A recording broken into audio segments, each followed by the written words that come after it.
You've spent the last few years of your life playing video games, eating junk food, and scrolling through TikTok. You've been living according to your deepest addictions, letting your desires take control. Perhaps you've tried going to the gym or starting a business, but you haven't been able to stay consistent. Your past bad habits have held you hostage. I like to call people like you the thinker. You spend more time thinking about doing something than actually doing it. However, by clicking on this video, you've made a promise to yourself to change, to transform into someone driven by ambition and action. You've taken the first step toward becoming the doer. What a doer understands is that their past bad habits are ingrained in their subconscious, and no matter what they do, it's almost impossible to get rid of them. The solution is to enter a period of deep work, focus, and discipline. This period will help you overcome your disorganized routine and allow you to shift your focus and transform your identity into someone new. Before diving deeper, I want to emphasize that this whole idea of disappearing should only be done for a short period. When I first started building my personal brand, growing from 0 to 300,000 followers in less than a year, I applied everything I'm discussing in this video. I cut off many contacts but kept close friends who benefited me throughout my journey. Be cautious with this. Don't overdo it. You should only disappear for a couple of months when you're launching a big project or making a significant switch from bad habits to good ones. Just disappear for a short time and then return as a successful person. Let's start with one of the most effective tricks. Wake up at the same time every morning, ideally early. By early, I mean before sunrise or at sunrise. You don't want to wake up when the sun is already up and everyone is moving around. Waking up at, say, 6 or 7 a.m. right before sunrise will give you an edge. During school, I used to wake up at 4 a.m. to get my work done before classes. I'd take a cold shower, read, meditate, and work for about an hour.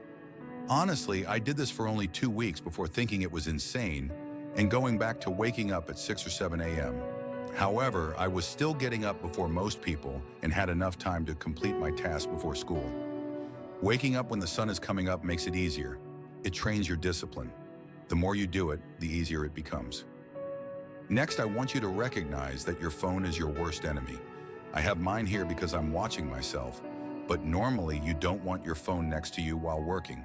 It's best to keep it in another room. Even if you silence notifications, having your phone nearby can create subconscious distractions. One ding, and you can lose your focus. So keep your phone out of your room and set it to Do Not Disturb. You can also configure it to allow messages from important contacts like parents to come through. This way, you won't miss anything urgent. For some of you, I'd recommend deleting all social media platforms. I say this seriously. Even though I'm on YouTube and TikTok, I care more about your success than getting another view. If you run a personal brand, you can mute people's stories and posts that don't contribute to your goals. Only keep those who truly help you. Time block your days. This can be challenging, but during this ghosting period, it's incredibly helpful. Use a calendar to plan your tasks in advance. Set specific times for your work. If you wake up at 5, schedule your focused work for 6 a.m. This way, your body will adjust to the routine. It's important to include breaks in your time blocks because you can't work for hours nonstop and maintain peak productivity. For example, work for an hour, then take a 30-minute break. Understanding and utilizing the flow state wisely is essential. The flow state is when you're completely immersed in a task. Think about when you're so engaged in a movie or a book that you lose track of time. Imagine achieving that level of focus with your work. The best time to enter this state is early in the morning. Eliminate all distractions. Lock your doors so people in your home know not to disturb you. Avoid working with YouTube or TikTok tabs open next to your work. To maintain the flow state, minimize distractions. I also recommend listening to music that aids concentration. I use a site called brain.fm, which provides focus music. You can set timers like 25 minutes of work, followed by 5 minutes of rest. This method keeps your brain sharp and helps you stay in the flow longer. Try these tips and share your experiences in the comments. I hope this video helps you become more productive and successful in your endeavors.